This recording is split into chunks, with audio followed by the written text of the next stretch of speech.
नमस्कार। आज के हमारे ई लेक्चर का टॉपिक है साक्षात्कार शोध यानी इंटरव्यू रिसर्च। आगे लेक्चर स्टार्ट करते हैं। मानव के सामाजिक व्यवहार के कई ऐसे रूप हैं जिन्हें देखा नहीं जा सकता या उन्हें मात्र देखकर समझा नहीं जा सकता। ऐसे व्यवहारों के अध्ययन में अवलोकन विधि का प्रयोग प्राय निष्फल रहता है।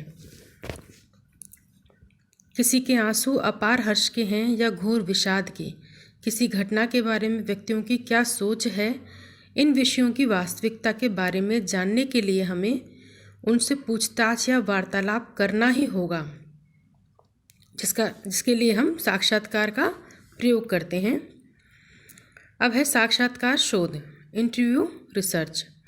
साक्षात्कार केवल वार्तालाप नहीं है, दो या दो से अधिक व्यक्तियों के बीच होने वाली मात्र बातचीत को भी साक्षात्कार नहीं कह सकते।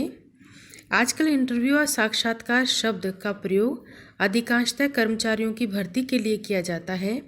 इस प्रकार के साक्षात्कार का उद्देश्य सामान्यतः आवेदनकर्ता की किसी पद के लिए उपयुक्तता, क्षमता, कार्यकुशलता आदि के बारे में जांच करना होता है।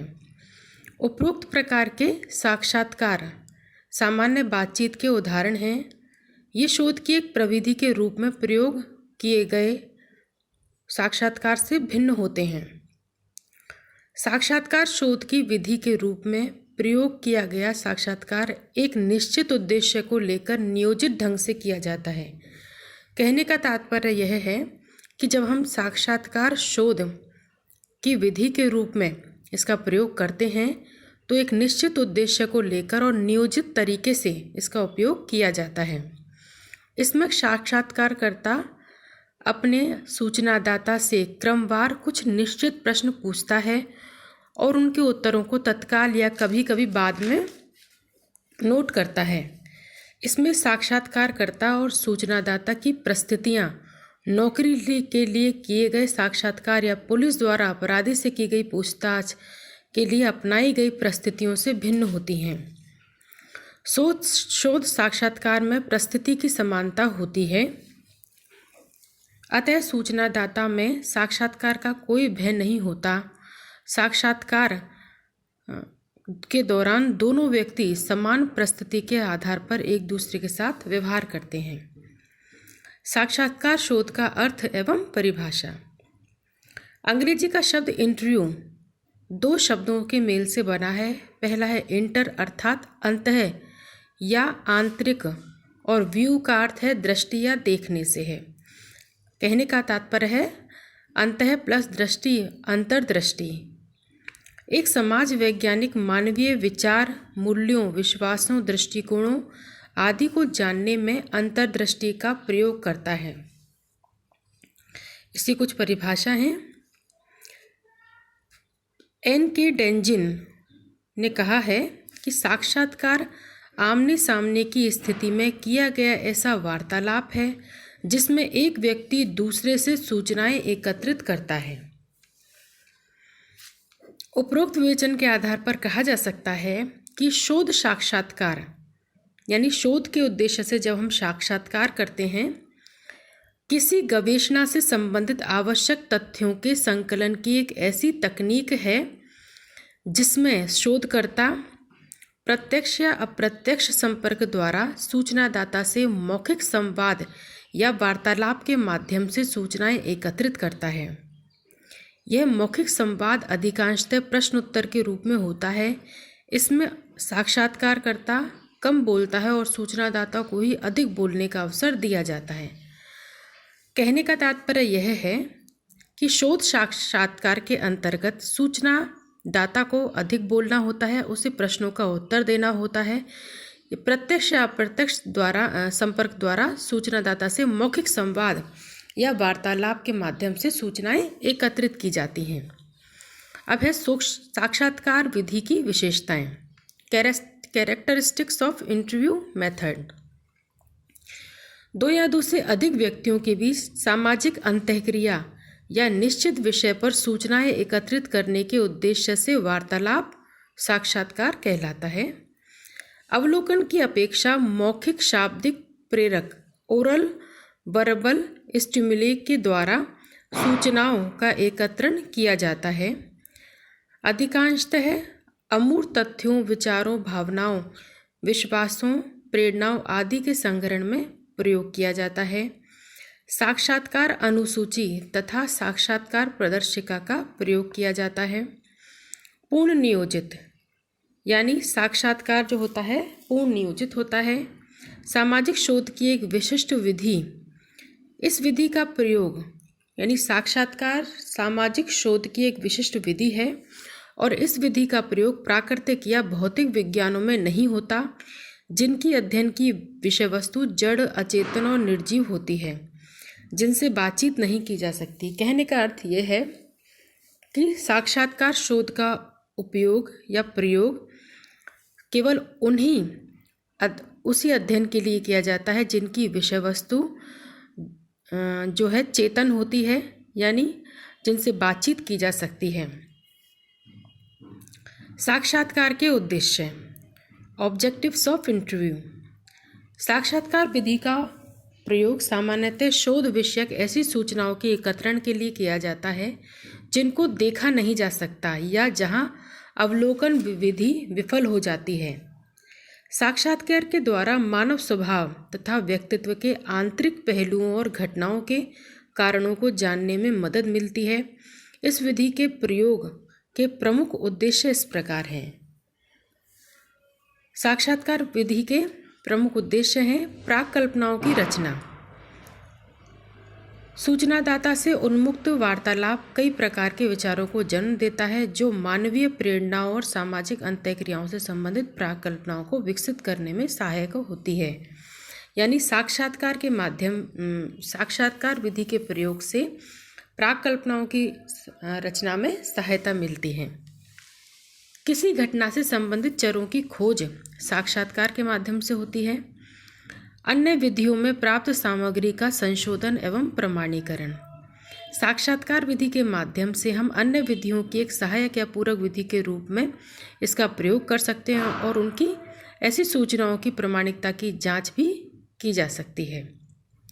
अब है साक्षात्कार विधि के प्रकार, टाइप्स ऑफ इंटरव्यू मेथड।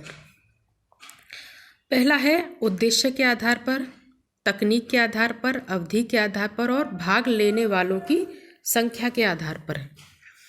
पहले हम बात करेंगे उद्देश्य के आधार पर। उद्देश्य के आधार पर पहला है निदानात्मक साक्षात्कार, उपचारात्मक साक्षात्कार और शोध साक्षात्कार।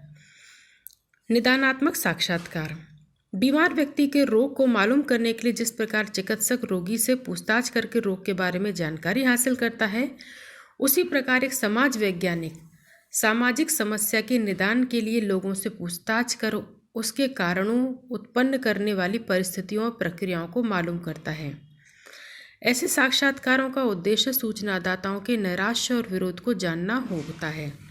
यह है निदानात्मक, यानी किसी भी समस्या के समाधान के लिए जब लोगों से पूछताछ की जाती है या जानकारी प्राप्त की जाती है तो उसे हम निदानात्मक साक्षात्कार कहते हैं। दूसरा है उपचारात्मक साक्षात्कार। कुछ साक्षात्कार समस्या के कारणों को जानने की अपेक्षा उसके उपचार के लिए किए जाते हैं या उपचार के समाधान के उद्देश्य से किए जाते हैं, उसे उपचारात्मक साक्षात्कार कहते हैं। नेक्स्ट है शोध साक्षात्कार। समस्या के कारणों को जानने या उसके समाधान के बारे में सुझाव प्राप्त करने की अपेक्षा सामाजिक जीवन के किसी पक्ष के बारे में नवीन और मौलिक ज्ञान प्राप्त करना होता है, तब इसे शोध साक्षात्कार कहा जाता है। यानी जब हम किसी भी सामाजिक समस्या या घटना के संबंध में नवीन ज्ञान या नवीन जानकारी प्राप्त करने के लिए शोध करते हैं तो उसे हम साक्षात्कार शोध या शोध साक्षात्कार कहते हैं। संरचित साक्षात्कार। नेक्स्ट है तकनीक के आधार पर साक्षात्कार 3 प्रकार का बताया था पहले, संरचित, असंरचित और अर्धसंरचित। संरचित साक्षात्कार ऐसी तकनीक है जिसमें साक्षात्कार करने से पूर्व साक्षात्कार की समस्त प्रक्रिया अर्थात साक्षात्कार की अवधि, स्थान, समय से लेकर साक्षात्कार के दौरान पूछे गए प्रश्नों के आकार, प्रकार और उनके क्रम आदि का निर्धारण कर लिया जाता है। यानी संरचित साक्षात्कार के अंतर्गत साक्षात्कार के से संबंधित समस्त अवधि का, स्थान और सभी समय का जो है या जो भी प्रश्न पूछे जाने हैं उनका क्रमबद्ध तरीके से निर्धारण या संरचना उनकी कर ली जाती है। इसे ही संरचित साक्षात्कार कहते हैं। संरचित साक्षात्कारों का प्रयोग अधिकांशतः सतही या ऐसी सूचनाओं के एकत्रण के लिए किया जाता है जिसके आधार पर सांख्यिकीय माप प्रदर्शित करनी होती है। नेक्स्ट है हमारा असंरचित साक्षात्कार। संरचित साक्षात्कार तकनीक की भांति पूर्व निर्धारित प्रश्नों की अनुसूची का प्रयोग नहीं किया जाता और ना ही साक्षात्कार को औपचारिक समय, स्थान या प्रश्नों की बंधनों में बांधा जाता है। कहने का तात्पर्य है कि असंरचित साक्षात्कार के अंतर्गत अन्वेषक को पूर्ण स्वतंत्रता होती है कि शोध समस्या से संबंधित प्रश्नों के एकत्रण के लिए अपने हिसाब से वह प्रश्नों की तत्काल रचना कर सके। यानी संरचित साक्षात्कार की प्रकार से की तरह इसमें पूर्व निर्धारित प्रश्नों की अनुसूची नहीं होती है।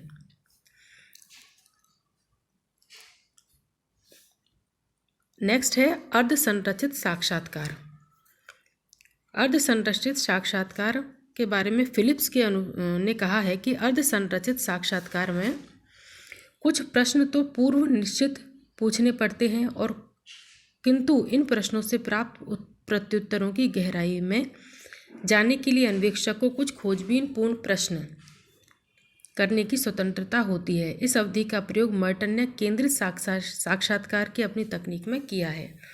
कहने का तात्पर्य यह है कि अर्धसंरचित साक्षात्कार के अंतर्गत कुछ प्रश्न तो पूर्व निश्चित होते हैं और कुछ जो है असंरचित साक्षात्कार के समान ही बनाने पड़ते हैं और पूछने पड़ते हैं। नेक्स्ट है हमारा व्यक्तिगत साक्षात्कार। साक्षात्कारता एक बार में एक सूचनादाता से ही साक्षात्कार करता है। इसका प्रयोग तब किया जाता है जब सूचनाओं की प्रकृति निजी प्रकार की होती है। संवेदनशील मुद्दों के बारे में जानकारी जानने की अधिक उपयुक्त विधि व्यक्तिगत साक्षात्कार है। यानी व्यक्तिगत साक्षात्कार के अंतर्गत एक बार में एक सूचनादाता से ही साक्षात्कार किया जाता है और इसका प्रयोग तब किया जाता है जब सूचनाओं की प्रकृति निजी हो यानी व्यक्तिगत हो। नेक्स्ट है सामूहिक अवलोकन या इसे कहेंगे सामूहिक साक्षात्कार। इसमें अधिकाधिक सूचनादाताओं का एक साथ साक्षात्कार किया जाता है। इसमें साक्षात्कारकर्ता एक होता है किंतु सूचनादाता एक समूह में होते हैं, जैसे एक परिवार के सभी व्यक्ति, एक कक्षा के सभी विद्यार्थी। सामूहिक साक्षात्कार के अंतर्गत कई सूचनादाता होते हैं और प्रश्नकर्ता एक ही होता है, यानी साक्षात्कारकर्ता एक होता है, इसीलिए इसे सामूहिक साक्षात्कार कहा जाता है। अब नेक्स्ट है अवधि के आधार पर साक्षात्कार के प्रकार। पहला है अल्पावधि साक्षात्कार। अल्पावधि साक्षात्कार में कम से कम अनुमानतः कुछ मिनटों से आधा घंटे तक का समय लगता है।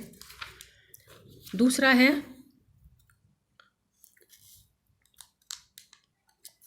जब सूचनाओं की प्रकृति जटिल होती है तब दीर्घ अवधि साक्षात्कार लॉन्ग टाइम इंटरव्यू का प्रयोग किया जाता है, जो कई बार घंटों, दिनों और महीनों तक रुक कर चलते हैं। मनोचिकित्सा के क्षेत्र में रोगी के ऐसे साक्षात्कारों के द्वारा अवचेतन में बैठी हुई बातों को निकालने के लिए प्राय ऐसे लंबे साक्षात्कारों का प्रयोग किया जाता है। नेक्स्ट है किसी भी घटना के प्रभाव और परिवर्तन को जानने के लिए पुनरावर्तक साक्षात्कार किए जाते हैं। ऐसे साक्षात्कार सर्वेक्षणों में सूचनादाताओं के एक निश्चित समूह से एक निश्चित अवधि के बाद बार बार साक्षात्कार करके घटना या प्रभाव एवं परिवर्तन को मालूम किया जाता है। तो अवधि के आधार पर साक्षात्कार 3 प्रकार के हो गए: अल्प अवधि साक्षात्कार, दीर्घ अवधि साक्षात्कार और पुनरावर्तक साक्षात्कार। अब है साक्षात्कार विधि के गुण, मेरिट्स ऑफ इंटरव्यू मेथड। साक्षात्कार विधि मौखिक शाब्दिक, ओरल वर्बल और लिखित शाब्दिक, रिटन वर्बल रूप से सूचनाएं प्राप्त करने की एक सामाजिक अनुसंधान की एक महत्वपूर्ण विधि है। यानी इसमें मौखिक शाब्दिक रूप से प्रश्न पूछे जाते हैं, साक्षात्कार किया जाता है, और लिखित शाब्दिक के आधार पर सूचनाएं प्राप्त की जाती हैं। केवल मानव प्राणी के अध्ययन में ही साक्षात्कार विधि का प्रयोग किया जाता है। इसके प्रमुख गुण इस प्रकार हैं। पहला है अमूर्त मनोवैज्ञानिक तथ्यों का अध्ययन। साक्षात्कार विधि के द्वारा अमूर्त मनोवैज्ञानिक तथ्यों का अध्ययन किया जाता है जो हमें दिखाई नहीं देते, जैसे आकांक्षाएं, भावनाएं, संवेग, विचार, विश्वास इत्यादि। नेक्स्ट है भूतकालीन तथा निजी घटनाओं का अध्ययन।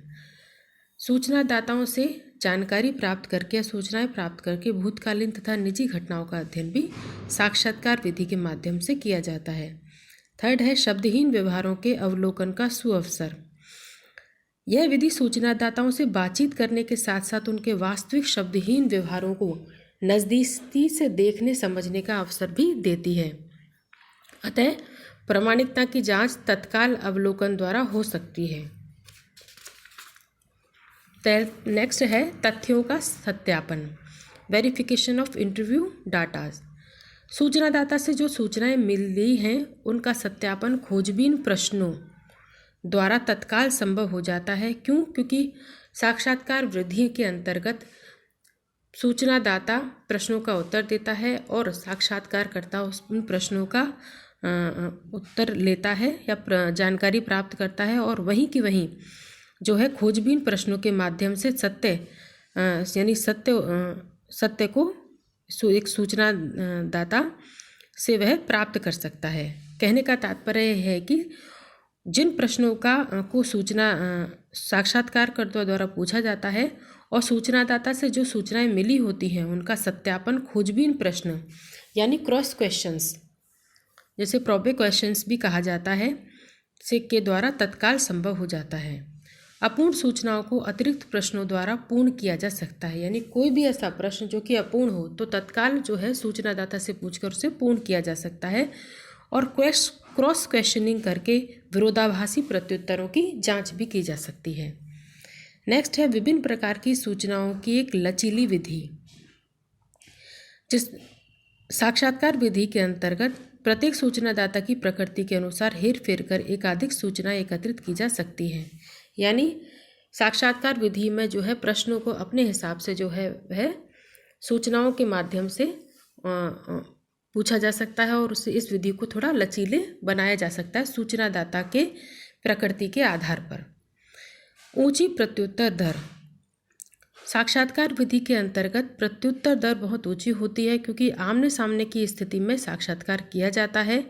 बहुत कम सूचनादाता सूचना देने से मना करते हैं, अतः इस विधि में अप्रत्युत्तर दर बहुत कम होती है। कहने का तात्पर्य यह है कि साक्षात्कार विधि जो होती है वह किसी भी सामाजिक शोध के लिए बहुत ही तथ्यात्मक विधि है। इसके माध्यम से केवल मानव प्राणी के अध्ययन में ही इसका प्रयोग किया जा सकता है।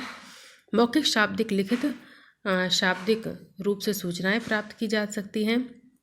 अमूर्त मनोवैज्ञानिक तथ्यों का भी इसे अध्ययन किया जा सकता है, और सबसे विशेष बात यह है कि इसके द्वारा खोजबीन प्रश्न है प्रति प्रश्नों के माध्यम से सत्य उत्तरों को जाना जा सकता है, और सूचनादाता की प्रकृति के अनुसार उनमें परिवर्तन भी किया जा सकता है।